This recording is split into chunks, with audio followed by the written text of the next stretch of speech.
Olá, pessoal, tudo bem?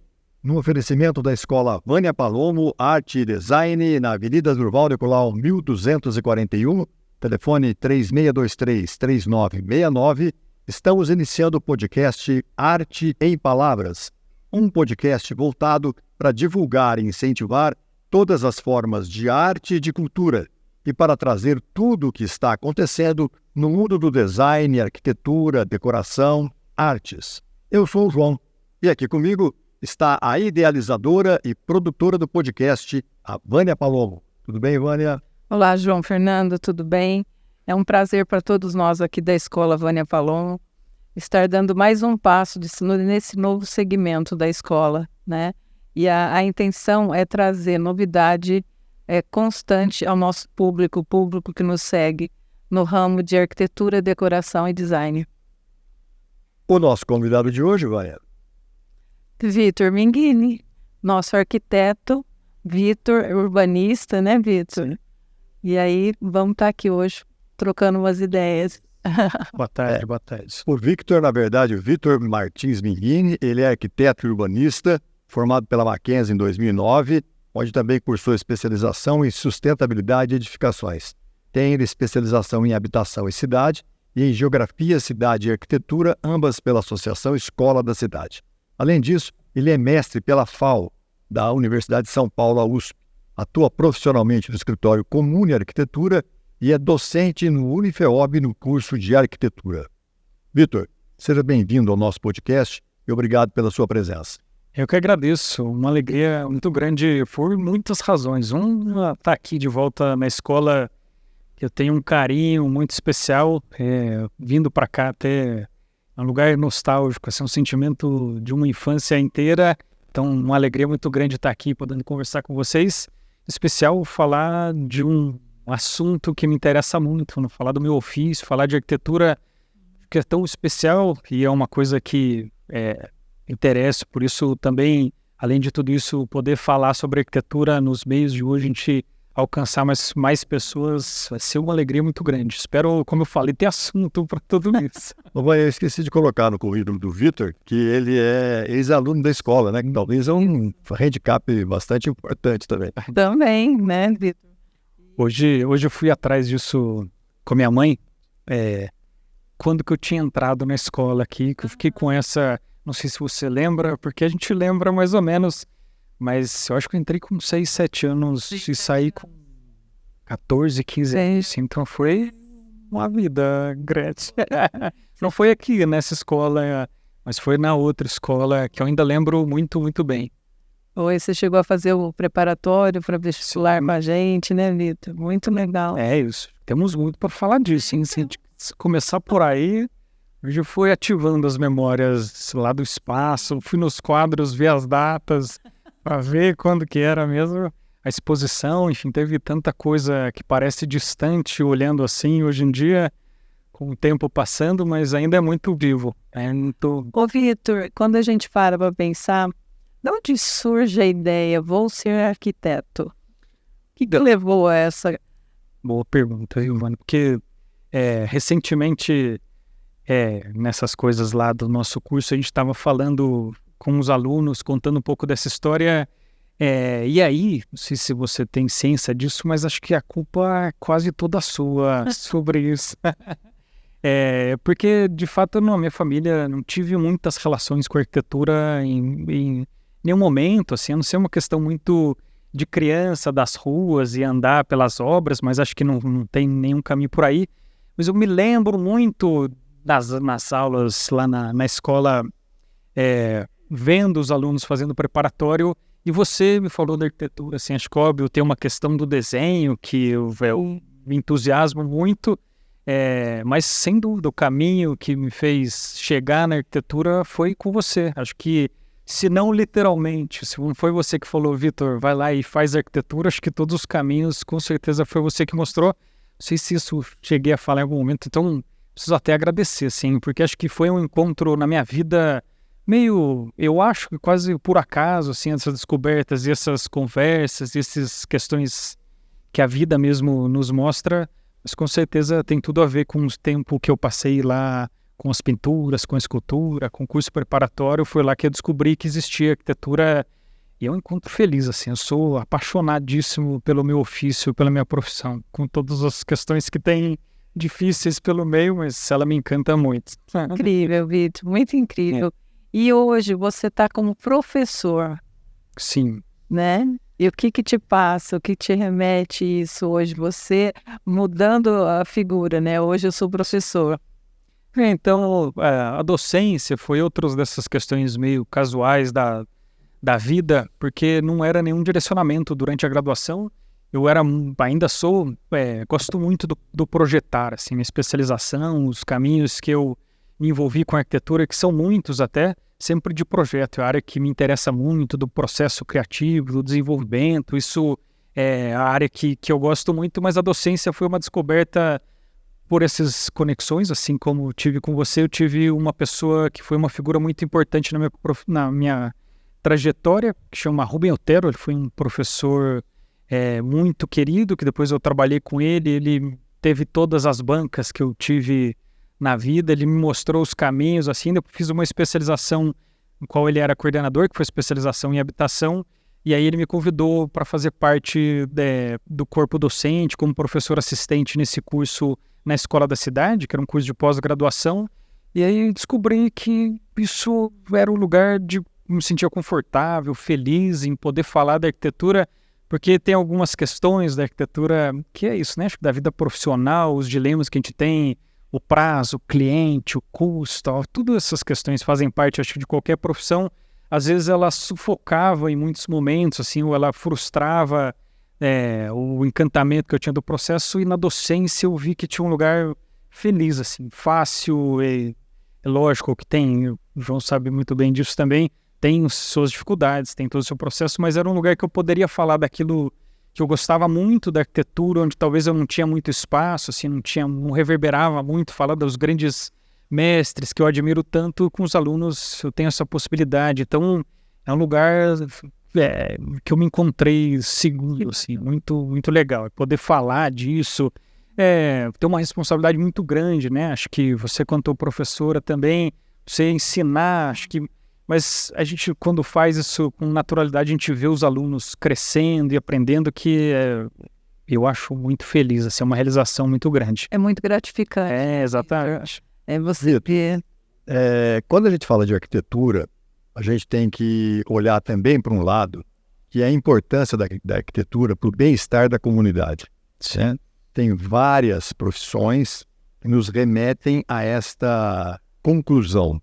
Quem trabalha com saúde, mas quem trabalha com arquitetura também, eu sei que, vendo o teu currículo, eu vi que você tem uma vertente voltada para essa questão de urbanização, de como é que a cidade se desenvolve. O que você pensa disso?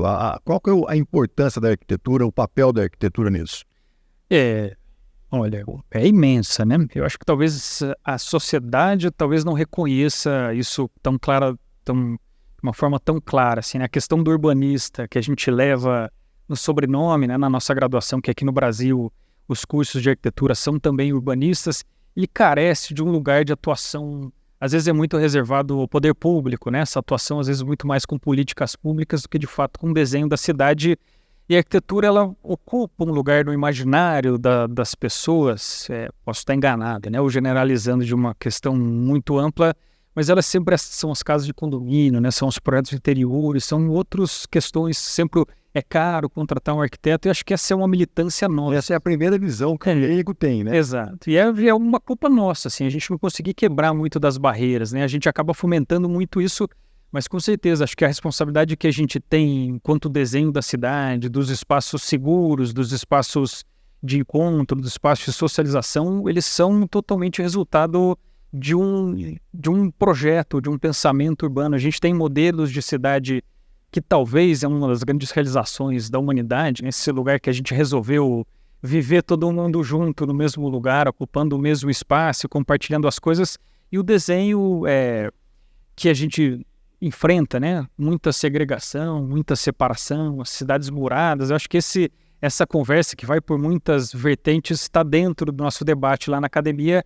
Hoje em dia, o debate principal é a questão dos pedestres, né? De valorizar os pedestres, a cidade caminhável, os lugares agradáveis de estar, né? Porque a gente acaba se ocupando do espaço que era do automóvel, que ele já teve o seu momento na sociedade, né? Como uma grande conquista, e a cidade foi muito planejada para os automóveis. A gente fala desse planejamento rodoviarista, mas hoje em dia a gente está tentando mudar, né? Acho que essa briga da gente conseguir lutar para que as pessoas ocupem o espaço, se encontrem, vivam e usem mais dos espaços que são de todos, né? Sem dúvida é uma responsabilidade grande, mas ainda difícil, né? Como que a gente chega lá, né? Que maneira que a gente consegue atuar disso, mas, como eu falei, né? Geralmente muito reservado ao poder público, às políticas públicas. A gente precisa ainda de algumas conjunturas diferentes para ter atuação. Existe uma profissão que não tem no Brasil, que é o de desenhista urbano, né? Que desenha as quadras, que desenha os volumes dos edifícios, as praças. Então, o que a gente faz é desenhar os lotes e terceirizar essa responsabilidade do que vão ser as áreas construídas.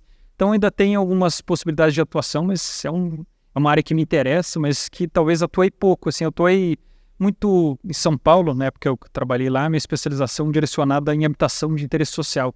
Então, a gente fez alguns projetos que é uma grande realização de fazer projetos de urbanização de favela, e a gente ter essa possibilidade de redesenhar esses espaços buscando essa qualidade e essa vida para as pessoas. Então, não sei se eu respondi essa pergunta. Você falou uma coisa mesmo que eu tinha pensado em tratar desse assunto. Você acha que a sociedade não valoriza a profissão de arquiteto? Acho que valoriza. O problema acho que é isso, assim, ela valoriza nesse lugar muito específico das casas de altíssimo padrão, das casas de revista. Lá a gente tem esse reconhecimento, né? A gente, por bem ou por mal, a gente está na sombra do grande mestre que a gente teve, do Oscar Niemeyer. Então a gente ainda, todo mundo entende a arquitetura muito sobre as obras do Niemeyer, que tinha um lugar muito específico do desenho, da plasticidade, e a gente deixa de pensar que as casas populares, as praças, as ruas também são projetadas, né? Então, ela tem um valor, mas um valor que precisa, acho que, se expandir, assim, deixar de ser muito encaixotado nesse lugar específico que é caro. Muita gente deixa de entrar em contato com o arquiteto porque imagina que custa muito, que a casa vai ficar muito mais cara do que eu gostaria, por questões, às vezes, de luxo, de revestimentos ou de maquiagem, coisas que vão à arquitetura, interiores, acho que vai tão além disso. E aí, assim como professor, acho que a responsabilidade é só nossa. A gente precisa mudar, né, essa visão sobre a arquitetura. Eu vou abrir um parênteses, até não tenho intenção nenhuma de falar de uma coisa que eu fiz, que isso eu acho uma abobrinha, mas a gente fez, não sei se vocês se lembram, na frente do Palmeiras, na avenida do centro da cidade, a Dona Gertrudes, a gente fez uma exposição de casas brasileiras mostrando, principalmente com esse intuito. Não entendi?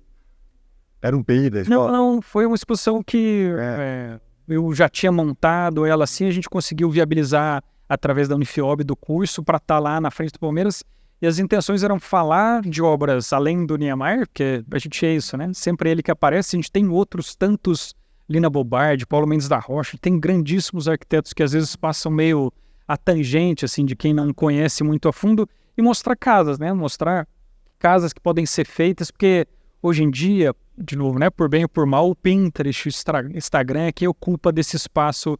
Então, acho que levar essas referências, e a ideia era ocupar a calçada, né? Para as pessoas passarem por lá e verem isso. Então, de novo, acho que é uma responsabilidade da gente poder divulgar, né? Alcançar isso, ter um pouco da conversa da academia, ficar distante da conversa da prática, assim. Esse choque, ele precisa acontecer inevitavelmente para que as coisas... Senão a gente fala aqui de um mundo que daí na prática é outro mundo, outros desejos. Isso precisa se encontrar em algum momento, né?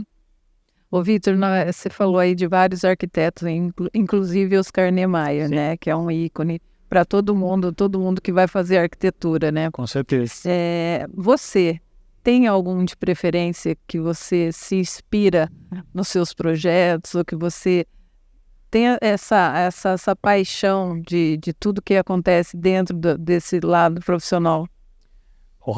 Tenho muitos. Eu gosto muito de ver os trabalhos, e acho que talvez, você falou da questão do processo criativo lá no comecinho da conversa, isso é um debate que a gente tem, né? Porque a gente fala do dilema da folha em branco, será que isso existe mesmo, né? Vem do nada, essa criação, e o Niemeyer ele fomentava essa ideia da arquitetura que ele sabia que era uma conversinha fiada, assim, só para ludibriar, porque o projeto era muito mais arrojado do que as montanhas do Rio de Janeiro, tinha outras, mas lógico, acho que tem algumas inspirações por aí, mas a memória, tinha um professor que falava muito disso, que é o processo criativo, o repertório é a memória que a gente tem, a vida que a gente leva, os lugares que a gente visita, e a gente conhecer grandes obras que a gente tem é um compromisso, a gente precisa ver.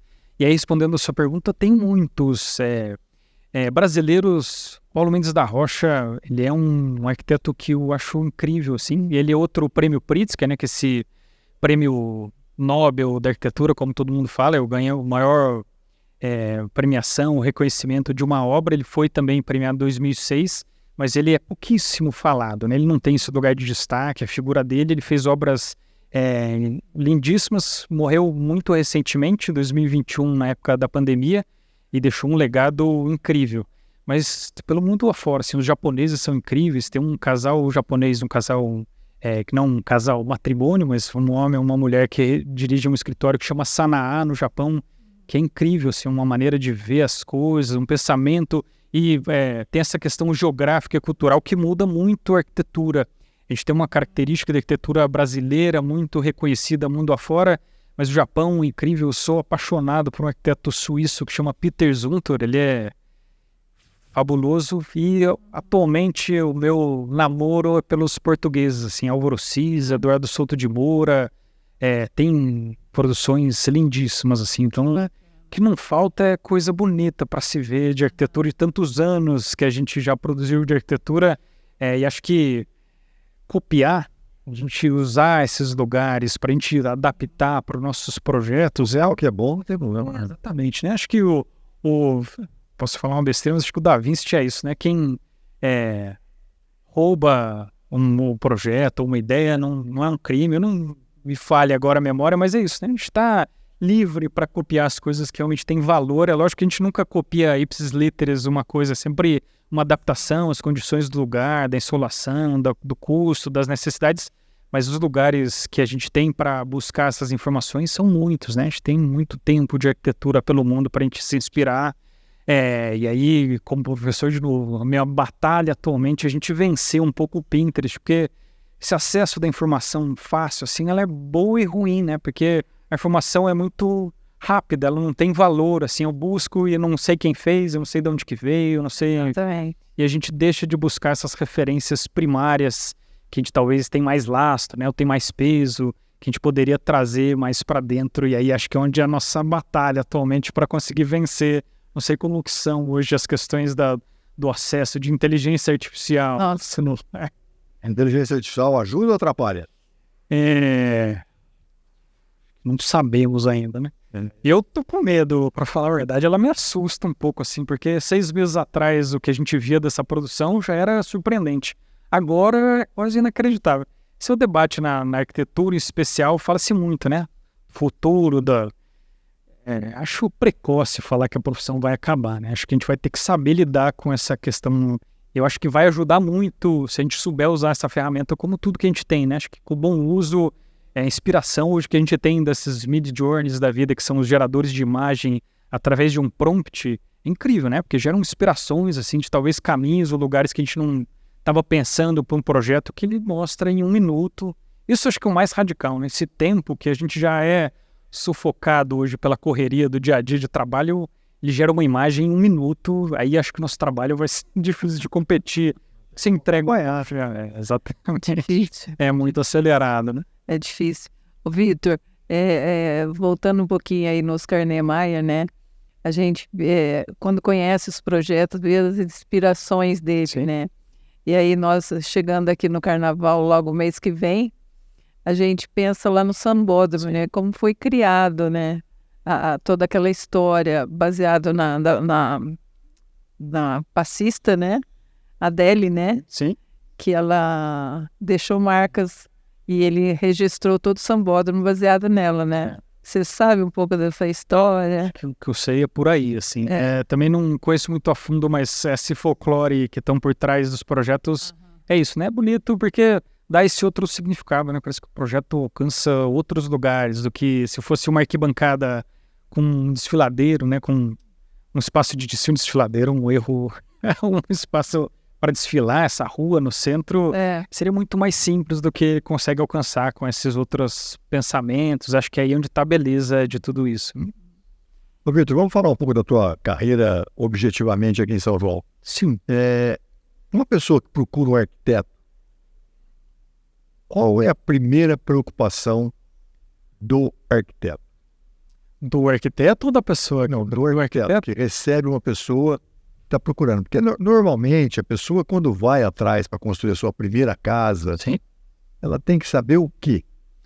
A princípio, algumas coisas, assim, né? O que geralmente direciona o projeto, que são questões cruciais, assim, para o projeto não escapar daquele desejo. Eu acho que o que a gente chama de programa de necessidades, né? O que precisa para aquilo funcionar, quantos dormitórios, como que a pessoa vive, qual que é a rotina, quais são os espaços, os desejos, coisas que ela já vem, e isso, para todo mundo que vai atrás de um arquiteto, né? O projeto já nasce muito tempo antes na cabeça da pessoa.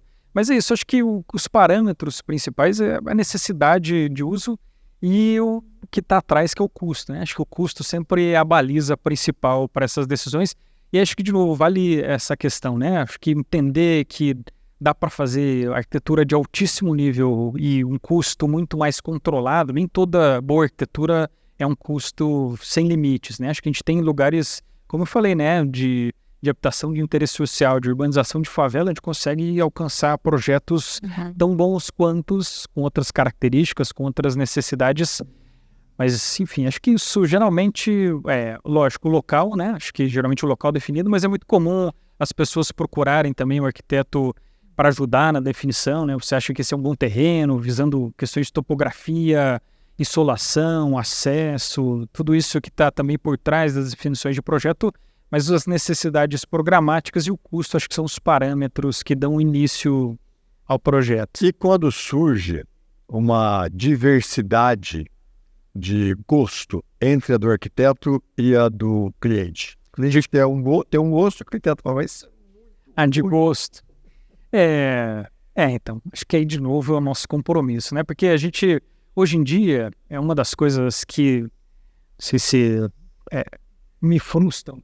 Muita gente vem com um projeto com essas imagens. A gente começou a chegar no escritório, as mesmas imagens coletadas da internet, e elas muito mais voltadas a uma questão de fachada, essa fachada. Então, não interessa muito a resolução, não interessa muito a técnica, a luz, a funcionalidade, a área quadrada. Essas outras coisas, elas acabam ficando meio a rebote de tudo isso. Interessa como que a casa se apresenta. E acho que isso é natural também, não tem mal nenhum nessas questões. Mas, sem dúvida, esses embates acontecem. Acho que tem um pouco a ver com aquilo que a gente falou, né? Que a gente conversa lá dentro da sala de aula e o que vive-se de arquitetura no mercado. Eu tenho, por prática, às vezes, o primeiro projeto, se eu encontro um caminho que interessa, que eu acho que é um projeto interessante, eu sempre levo para debate, para conversar com o pessoal. Esse é o meu olhar sobre o projeto que você trouxe. Tem muita gente que chama de problema, né? Não sei se essa é a melhor questão, né? De um arquiteto resolve problemas. Eu acho que essa é uma visão ruim de pensar o projeto. Mas, enfim, ela vem com uma problemática, com uma necessidade que a gente precisa trazer uma solução.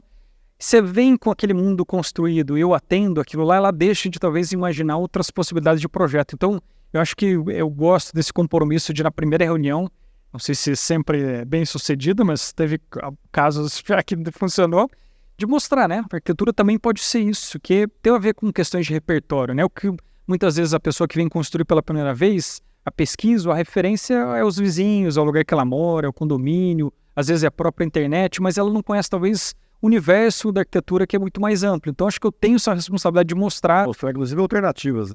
Porque tem uma questão do tempo de hoje, né? Construir uma arquitetura de 100 anos atrás, de 50 anos atrás, tem questões não só estéticas ou plásticas, mas técnicas construtivas, tem questões também da própria disciplina que a gente fomenta, o que é uma arquitetura que a gente precisa falar hoje em dia, e acho que esse é o grande dilema para quem atua no mercado, porque eu falei do Paulo Mendes da Rocha, ele faz uma casa em concreto aparente inteira, com um quarto que não tem janela, né? A janela abre para o céu. E eu lembro quando eu formei, eu olhando para aquela casa, assim, impossível, chegar para os meus pais, falar, deixa comigo, vou fazer a casa para vocês. Eu apresento uma casa que é em concreto aparente, que a janela do quarto abre para o céu, você tá maluco, né? Acho que volta o curso, volta do zero, porque... Então tem lugares muito distintos. Exatamente. Mas é isso, né? Tem práticas, tem coisas que envolvem o sonho de uma vida inteira também, as finanças da vida inteira. Então, é muito difícil mexer nesse lugar que é Tem responsabilidade muito grande, né? Não dá para brincar, assim. Então, é muito delicado você conseguir encontrar o caminho que alcança essas necessidades que as pessoas têm, ao mesmo tempo, talvez com o próprio desejo da arquitetura, né? Aquilo que talvez eu entendo que pode ser uma boa resposta. Acho que encontrar esse meio do caminho talvez pode ser o lugar desejável para a gente conseguir caminhar, mudar um pouco essa visão da arquitetura também. Ah, que legal. Ô, Vitor, assim, eu sempre visito a Casa Cor, grandes feiras, São Paulo, Campinas, e sempre eles iniciaram a construção, a montagem de um container, né? E a gente vê a dificuldade que é um container no sentido de você cortar o calor, né? Fazer todo esse trabalho. E você acha que isso, daqui a um tempo, vai ser substituído pela alvenaria? Ou vem alguma mudança, alguma coisa nesse sentido? Essas profecias são sempre difíceis, né? Mas a questão do container, ele entrou num lugar na arquitetura que ele tinha um sentido, assim, ele começou a aparecer para reutilizar os containers abandonados. Sim. Então ele usava que era muito interessante, era uma questão sustentável, né, de fim desses containers, mas ele hoje em dia ele ocupa esse espaço muito mais estético, né, da cara daquela chapa dobrada, da questão da estrutura metálica. Ele tem algumas questões problemáticas, assim, habitáveis, né, as dimensões, às vezes elas não são tão generosas, tem questões de você comprar esse container que não é um preço muito mais baixo e ter que recondicionar ele todos por questões, principalmente calor, né? Essa absorção de calor, tem que recondicionar ele inteiro. Então, colocar na balança, mas o debate é sempre empilhar tijolinho. Eu chamo da síndrome dos 3 porquinhos. Até quando, né? A gente vai entender que a casa é a casa colonial do século passado, empilhar o tijolinho. Você evoluiu, né? Muito. No Brasil, especialmente, em alguns lugares do mundo, né? Mas é muito difícil mudar essa engrenagem, assim. Ela tem um lugar do síndrome dos 3 porquinhos, né? Acha que a casa que é de madeira não sustenta, que a casa que é estrutura metálica não para de pé, não dá para colocar um prego na parede. Tem todos esses debates que é curiosíssimo, assim. É, de novo, nossa responsabilidade. Não dá para pendurar um quadro numa parede que não é de tijolo, uma TV. Isso são lugares que a gente precisa desmistificar um pouco. A gente tem técnicas construtivas hoje muito diversificadas. Atualmente, o principal é que é chamado de madeira engenheirada, que é uma madeira laminada colada, que vem ganhando espaço no mundo inteiro, com arranha-céus, com casas. Ela já tem no Brasil uma produção, são poucas empresas, fornecedores que trabalham com esse material. Custo altíssimo também, ainda por conta de uma demanda, mas ela tem questões de sustentabilidade, aprisionamento do calor, tem questões de combate a incêndio já muito mais superiores, né? Tempo de obra, muito mais interessante. Mas é isso, né? Acho que é isso. Gota a gota, a gente precisa ir dando os passinhos para a gente mudar um pouco essa produção que é casa colonial, né? De muito tempo atrás. A gente assentar tijolinho ainda com barro. A gente assenta em São João tijolo com barro, ainda com saibro. Ainda tem, né? Exato. Ô, Vitor, a gente tinha deixado para falar no final do teu tempo de aluno aqui, mas você falou no começo, né? Sim. Então, quer dizer que o fato de você ter sido desenhista, você ter aprendido a desenhar, foi importante para definir a tua profissão? Acho que muito mais que isso, assim. Eu acho que, sem dúvida, todo mundo pergunta, né, se para ser arquiteto eu preciso saber desenhar. Acho que não tem que saber desenhar, acho que eu tenho que desenhar. Acho que não é uma questão de talento, de um dom, porque eu também não tenho... O meu era muito mais uma vontade, assim, um entusiasmo, uma maneira de me expressar que obviamente ajuda muito dentro do universo da arquitetura. Mas eu acho que o período que eu fiquei na escola, que foram esses 9 anos, que eu experimentei do desenho, do carvão, do pastel, da escultura, da pintura a óleo, da pintura acrílica, acho que muitas experimentações, eu acho que me fez ver arquitetura, mas ver o mundo, assim, acho que eu tenho um modo de ver as coisas, de olhar para as coisas, de pensar no desenho, tem uma acessibilidade que, sem dúvida nenhuma, acho que vem desse período da escola, que é isso, né? A gente... e agora com minha filha, a gente estava falando que eu tenho uma filhinha de quase 2 anos, eu acho que meu pensamento para ela, essas coisas de país, de primeira viagem, mas acho que poder que ela encontre esse lugar, que ela tem felicidade naquilo que ela está fazendo, mesmo se qualidade ou não, acho que esses encontros precisam acontecer. E eu acho que a questão o desenho é mais fácil, né? A gente pega um lápis, um papel, a gente consegue que aquilo saia um pouco da gente. Mas poder evoluir, conhecer as técnicas, pensamento, modo de ver, de olhar as cores, a luz, acho que muda radicalmente o modo de ver a vida. Sem dúvida, acho que tem um desdobramento na minha vida profissional, nas escolhas, no caminho, até no modo como eu sou hoje, sem dúvida, é o período que eu passei aqui, que foi um período muito longo também. Então, é isso, as trocas, as pessoas, tudo isso é muito importante. Uhum. Que bom, Vitor. Nós estamos chegando ao nosso final. Eu gostaria de te agradecer a presença aqui no nosso podcast e pedir para você deixar seus contatos, né, a quem está nos assistindo, deixar seus contatos para que você possa passar e a pessoa está aí conhecendo o seu trabalho também. Claro, bom, agradeço muito, tá? Não sei se falei, te inaugurando o podcast, falei esses assuntos, eu falo, tem muito para falar, tá? Acho que até foi pouco assunto, mas agradeço demais, muito feliz, como eu falei, acho que tem um espaço para isso e com certeza vou acompanhar muito. A gente tem aí João, devaguei de novo a questão da pergunta, mas eu vou voltar nos contatos.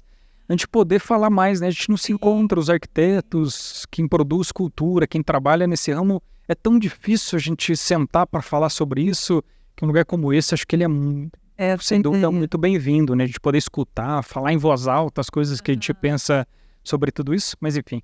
Eu sou meio ermitão das redes sociais, não sou muito presente.